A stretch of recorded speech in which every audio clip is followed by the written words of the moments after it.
Well then, thank you for staying with us right here on Voice of the People 90.3 FM. My name is Esther Wachuku, and these are the top stories. We'll begin from the shores outside Nigeria. First election result emerges in the United States presidential polls. Another terrorist group emerges in the north. Court strikes out treason suit against #EndBad Governance protesters. And All Progressives Congress reacts to EFCC's arrest of former Governor Ifeanyi Okowa. Details now.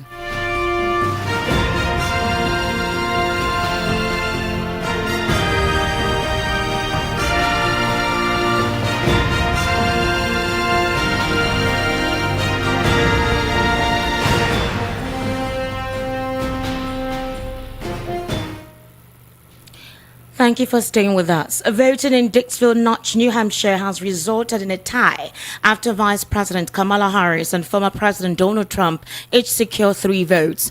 Kamala Harris and Donald Trump are tied with 3 votes each in the first result produced on Election Day. Dixville Notch, where there are just 6 voters, has a tradition dating back to 1960 for being the first town in the country to complete in-person voting.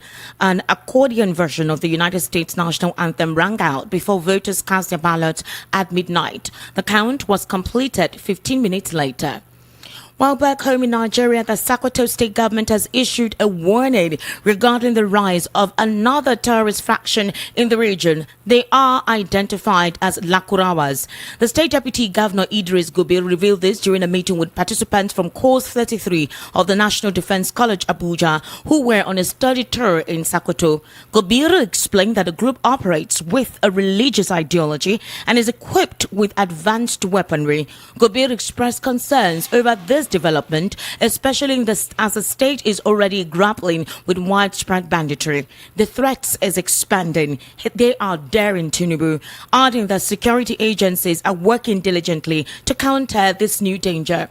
The deputy governor highlighted the state's ongoing collaboration with federal security forces to safeguard lives and properties, emphasized various measures the state government has implemented to work on security around the surrounding regions. He also disclosed that the implementation is to address the challenges bedeviling that particular region and hope that insights from the National Defense College study tour would help authorities understand the evolving threats and devise effective strategies for securing peace.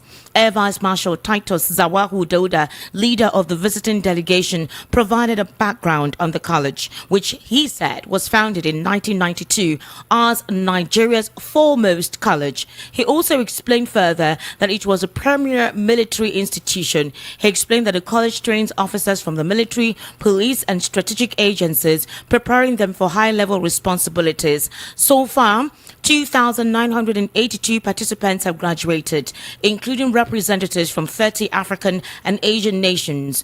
At the tour's conclusion, Dauda stated the team would present an oral and written report on their observations and recommendations for improving security in the state. Meanwhile, the Federal High Court sitting in Abuja has struck out the suit against 119 protesters charged over the nationwide #EndBad Governance protest. The presiding judge, Obiora Iwatu, today struck out the case following an application by MD Abubakar, counsel to the Attorney General of the Federation. Abubakar had applied to take over and discontinue the suit. At the court session today, Abubakar prayed the court to allow the AGF to take over the charge. Now, during the court session, Abubakar invoked Section 174 of the 1999 Constitution, which grants the AGF the authority to take over and discontinue any criminal proceedings initiated by other bodies, including the Inspector General of Police. After Justice Igwatu's request was granted, the AGF requested that the 199 accused persons' trials be halted under the same section of the Constitution. Then, Justice Igwatu granted the request, dismissed the charges after no objections were raised by the accused lawyers. The accused persons were not present in court, but the judge ordered their immediate release from prison. Meanwhile, the Delta State chapter of the All Progressives Congress has expressed support for the recent arrest of former Governor Ifeanyi Okowa, seeing it as a positive move in Nigeria's anti-corruption drive. In a statement issued soon after the news surfaced, the APC emphasized that Okowa's apprehension reflects the government's commitment to addressing corruption and financial misconduct at both state and federal levels. VOP News gathered that the Economic and Financial Crimes Commission, as you would recall, confirmed the arrest of Okowa, the Delta State former governor from 2015 to 2023, on allegations of fund misappropriation and dubious financial dealings and contracts during his tenure. The ABC statement, signed by State Publicity Secretary Valentine Onajugo, Esquire, and shared with reporters in Asaba, commended the federal government for its decisive action. The party thereby encouraged the EFCC to extend its security and scrutiny to other former governors and officials. The APC noted that this arrest represents a broader national commitment to fighting corruption and ensuring that public resources benefit citizens instead of serving private interest. You're currently listening to the World News right here on Voice of the People, 90.3 FM. We'll take a very short break. When we return, we'll head into a news analysis segment. And of course, I have right here in the studio Mr. Peter Anosike, who is a political, national and social affairs commentator, an economic strategist, and one of the best-selling authors in Africa. To kindly stay with us.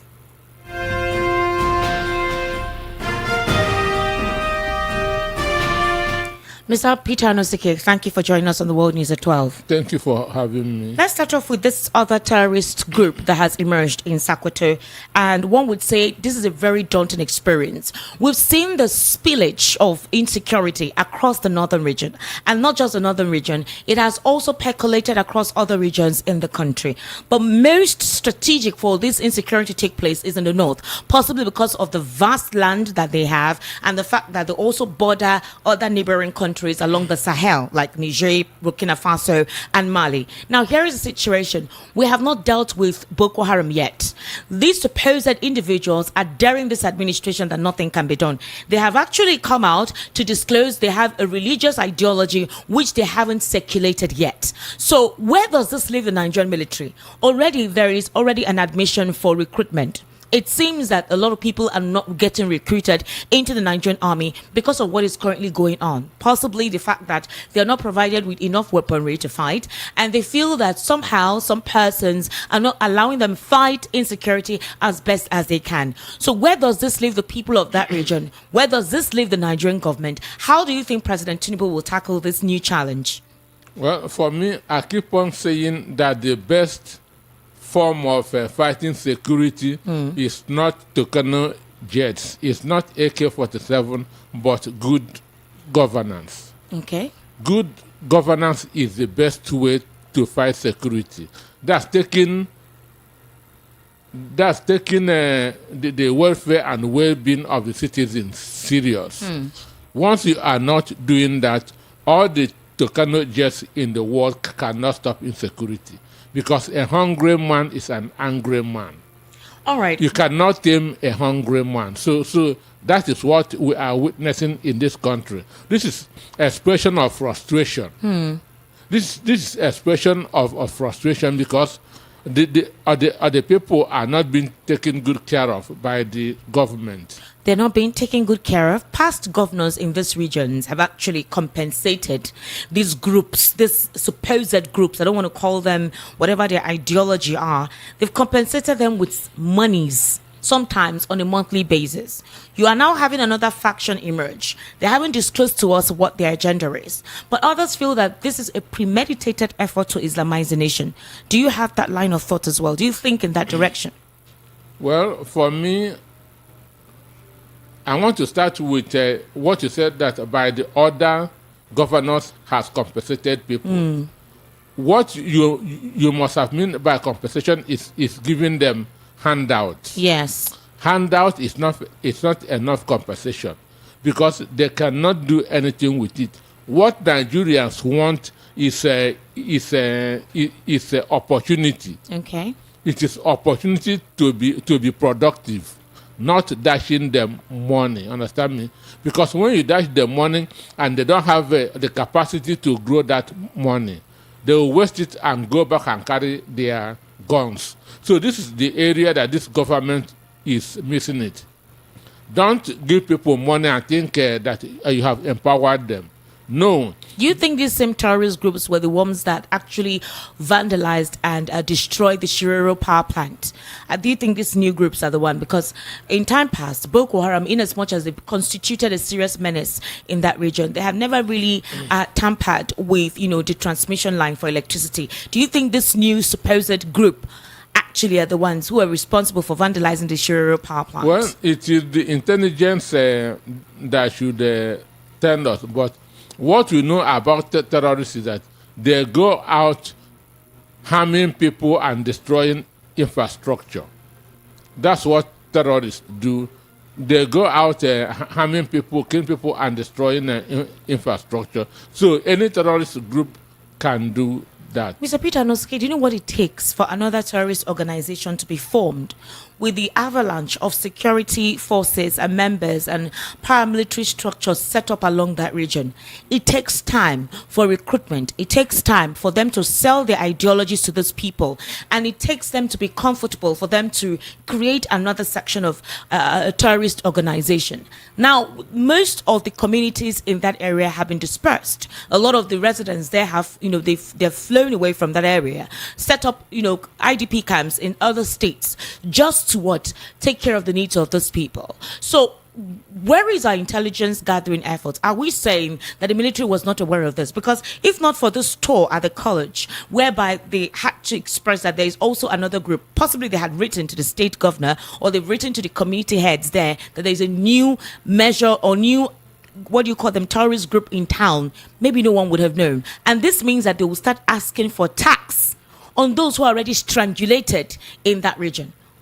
Well, Boko Haram was formed as far back as 2002. Okay. By 2002, they were already there, but not as a terrorist organization, but as a religious sect, okay, practicing their religion and doing their farming. True.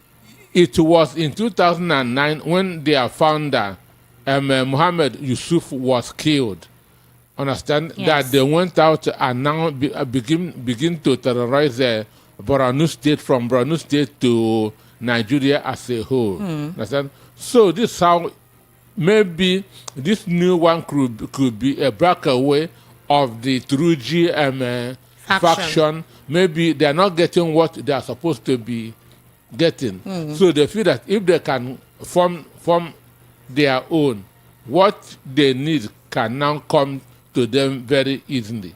Because when government begin to pay compensation, I mean that to pay ransom, you are encouraging all this. All right, let's take a listen to Hajia Naja'atu Mohammed. She actually made this disclosure on how Boko Haram started and those that enable them. Let's quickly take a listen to this. Irresponsibility of the political elite by cashing in on this poverty. We all know what started Boko Haram. Everybody knows. It was started in Borno by the then Borno governor, Ali Sharif. He's still roaming the streets freely. Yes. When Yusuf was caught alive, who created it? The ECOMOG. Who created the ECOMOG? We have to look at the root cause in order to find a solution. The root cause of that problem, as we know it today, is Ali Sharif. He used them for his own political machinery. He armed them as his political thugs. He even made one of them a commissioner. But they became too powerful. And they had no option but to try an elimination, which was not possible, and which we are all paying for. The military came in, and they cashed in. And they have turned the Northeast into a cash cow. Military jumbo budget, unaccounted for. I remember Jonathan was spending 2 billion naira every day on security. But there was no security. Hundreds and thousands of our people were slaughtered.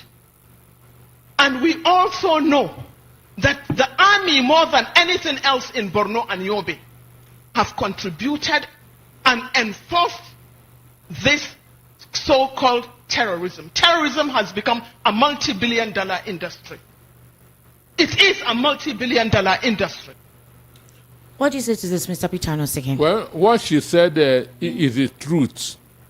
What she said, all this, it is the politicians that started, or even the militants in the Niger Delta. That was how it started. It was politicians who want to run an election in 1999 that gave them arms. Politicians who wanted to do what in 1999? To run elections in 1999 that provided the arms, the ammunition that the Asari Mdakobo, Ateke Tom, Tompondo and others used against Nigeria between 2003 and 2007. So if what this woman is saying is the truth, that they have used them, that these guys are a cash cow to this, are we saying this new group is being created by certain persons to make more money? Because as of yesterday, President Bola Ahmed Tinubu said that he made a commitment to lead Nigeria back to prosperity despite challenges facing the country. The challenges he's referring to is the pain and the hunger and insecurity. He also stated during the Aso Rock Villa, during the swearing in of 7 new ministers, he said that he won't shy away from his responsibility of leadership and that his administration has blocked those he described as scavengers and profiteers. Now, when the situation with the minors came on board, I don't know if you have been following X, there were quite a lot of political and ethnic sentiment. The Arawa say that in 2027, they will show President Tinubu that if he comes back, he's not going to win because they're the deciding factors. Those who are supporting this administration say the KKK states are not needed, and even Lagos is not even needed for a president to emerge. Why am I saying this? Do you think this is a strategy to continue to bedevil this administration, create more challenges, create more uprising? Just yesterday, there was a massive protest in Abuja. So why I'm asking, do you think this is a deliberate attention from some political elite from that region to possibly cripple this administration, furthering their own agenda ahead of 2027? Well, I know that politicians somehow create all these groups for their own interest, because they use them as thugs during elections. But whether they have all the intention of crippling Tinubu's government, I don't know that. But when people begin to pay ransom to terrorists, you are empowering them. You are making it as a lucrative business. Understand? So that's why people are going into it. Because it is no more that to propagate an ideology or a philosophy. They are now seeing it as an avenue to make money. So that's why many youths who cannot find jobs will say, let me go into this and begin to make ends meet. Because already the institution has been polluted. They have made the institution a lucrative one. Because if a thief has nowhere to sell what he stole, he will not steal. So when you begin to pay ransom to terrorists, you are making it a business. Okay. Mr. Peter Anosike, it's quite unfortunate that we have all of these prevailing challenges. And if you go on X, the conversation is about ethnic divide. I will not vote for this person in 2027. This person is this. You will not dominate my race. You will not dominate my tribe. I want you to take a brief listen to Peter Obi recently, because he's a recent person that stirred quite a lot of, political and ethnic conversation because of a particular interview that he recently granted. I must tell you, Mr. Anosike, I was shocked as to how a couple of things were misinterpreted. Misinterpreted in the sense that I could not explain how this scenario devolved to the point that it is, that it's like persons deliberately miscomprehended what was disclosed in that podcast to sell a narrative. Meanwhile, we have insecurity, we have these kind of challenges actually crippling and tearing the fabric of the unity of the nation. Let's take a listen to Peter Obi, just brief, actually. is attractive, yes, politics and church. You need to dismantle it.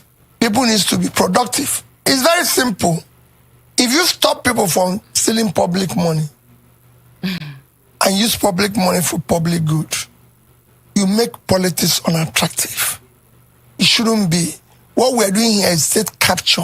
It's a criminalized entity.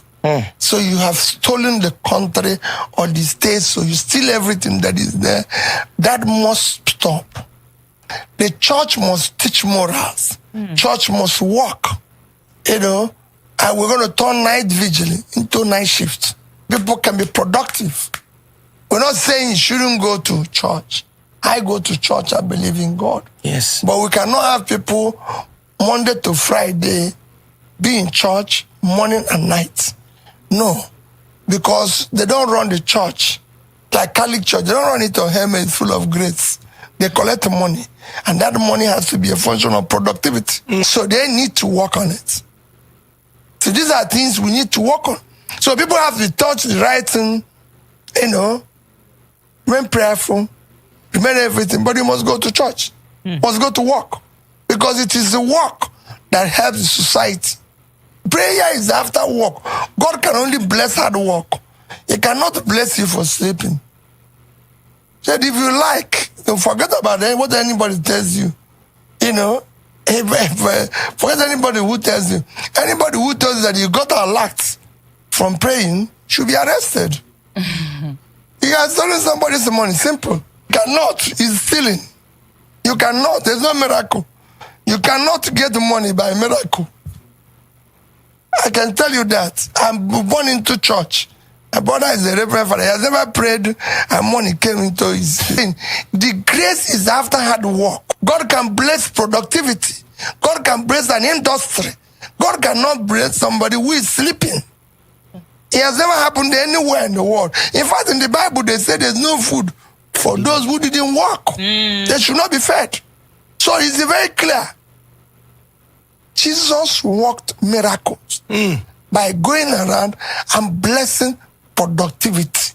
There's never any place where Jesus did anything and somebody had money or prosperity.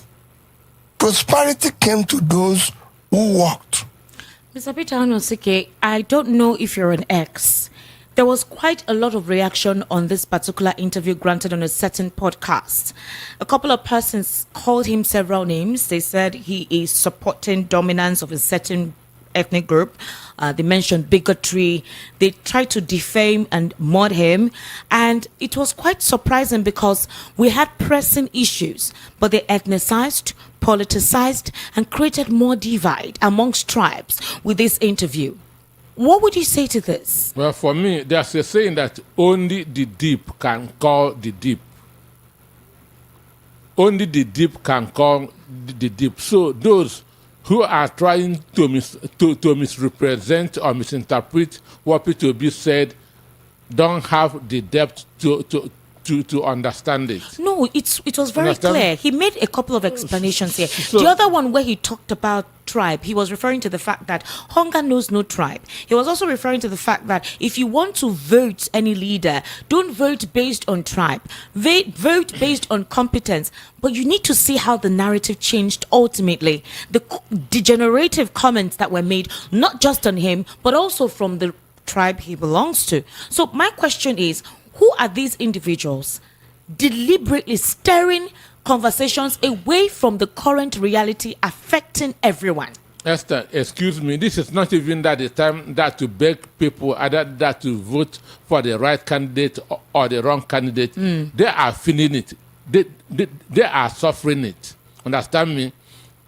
Before the election, I said it on air.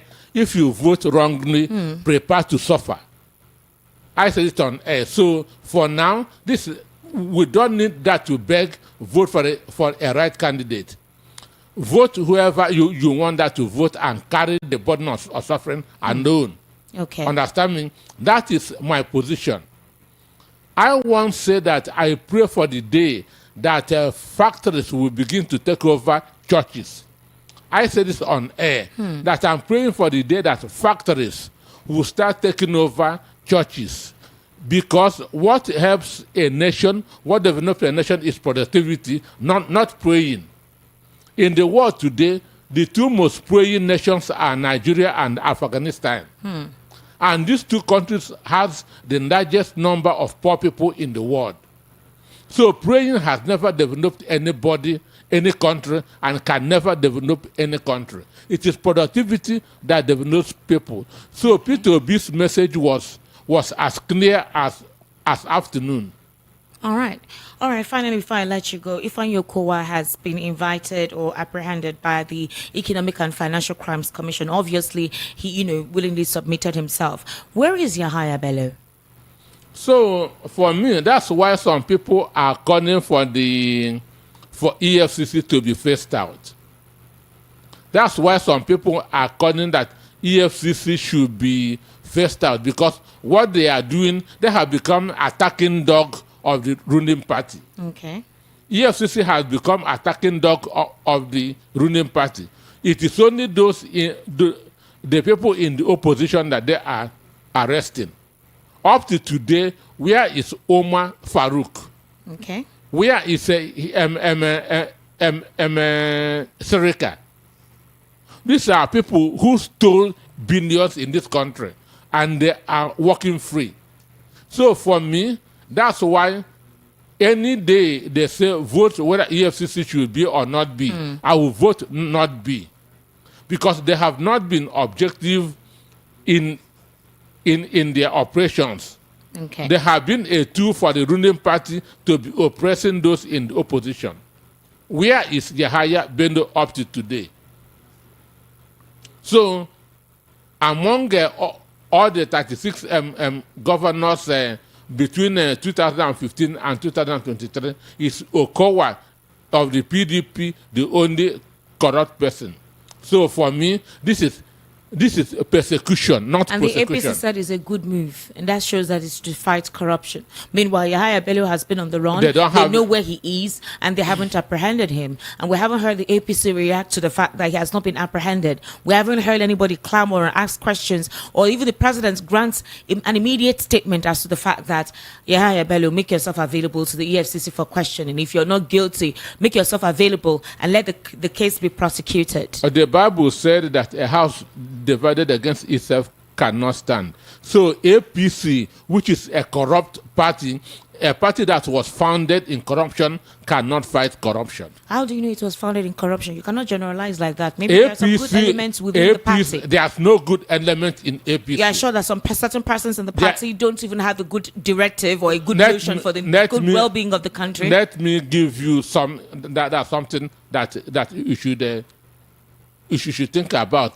In 2004, Justice Mohammed Uwais gave a judgment at the Supreme Court that federal government, it is wrong for federal government to withhold state allocations. Yes. Bondame Tinubu, who was the governor of Lagos State then, who took federal government that to court, celebrated this case and called it constitutional integrity. But 20 years later, federal a court has withheld the River State money, and Tinubu, who celebrated that same case in 2004, has kept quiet. What do you think about this? Justice Mohammed Uwais, it is the president, PDP, that they took to court in 2004. And the justice was able to give a judgment against Obasanjo and the PDP. Now, what are the judges doing in 2024? Has they given any judgment against APC? Has any court given? That's why all our judges should be put inside horn of shame. That's where they belong. Mr. Peter, that horn of shame is where they all belong. All right, we've run out of time, sir. Thank you so much for taking your time to share your perspective right here on the World News at 12. I sincerely appreciate your input. Thank you for having me. All right, to wrap up here again at the top stories. First election result emerges in the United States presidential polls. Another terrorist group emerges in the north. Court strikes out treason suit against #End Bad Governance protesters. APC reacts to EFCC's arrest of former Governor Okowa. That's a wrap on the World News at 12. My name is Esther Wachuku. Good afternoon and thank you for listening. Up next is Area Matter with Alaji. Just stay with us.